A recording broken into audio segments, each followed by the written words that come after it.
Mitos orang Luwu jangan ke Selayar berakar dari naskah Ila Galigo.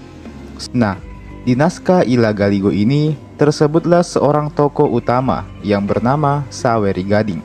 Diceritakan, Saweri Gading ini jatuh cinta kepada seorang perempuan di Tanah Luwu, yang ternyata perempuan itu adalah saudara perempuannya sendiri. Karena merasa bersalah telah mau menikahi saudara perempuannya sendiri, maka Saweri Gading pun memutuskan untuk berlayar ke negeri Cina. Dan Saweri Gading juga bersumpah, demi menebus dosanya, maka dia bersumpah untuk tidak akan pernah lagi kembali ke Tanah Luwu sampai kapanpun. Singkat kisah, Saweri Gading sampai di negeri Cina. Meski sempat ditolak, namun dia akhirnya bertemu dan menikahi seorang putri dari kerajaan Cina tersebut. Putri itu bernama Iwe Judai.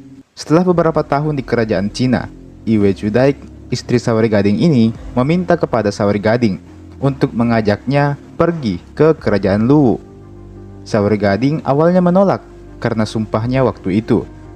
Namun karena Iwe Judai memaksanya, maka Saweri Gading pun akhirnya menurut. Maka berangkatlah Saweri Gading pulang ke negeri kelahirannya di Tanah Luwu. Namun, di tengah perjalanan, tepatnya di sekitaran wilayah Selayar, kapal Saweri Gading ini hancur, diterjang oleh badai dan juga ombak yang besar. Dan setelah peristiwa itu, para warga di Bulukumba mulai menemukan satu persatu puing-puing kapal milik Saweri Gading ini. Mereka kemudian menyatukannya kembali, menyusunnya, merakitnya kembali, dan ketika kapal tersebut telah utuh, mereka pun menamainya dengan nama kapal Pinisi. Berdasarkan kisah inilah kemudian hingga timbullah anekdot atau mitos atau apapun namanya yang melarang orang-orang Luwu untuk pergi ke Selayar. Karena kalau mereka berani pergi, maka mereka akan bernasib naas seperti Saweri Gading. Namun sekali lagi, itu hanyalah mitos belaka. Nyatanya, banyak juga orang Luwu yang bolak-balik Selayar, Bulukumba, dan Luwu, dan masih aman-aman ji. Selamat-selamat juga.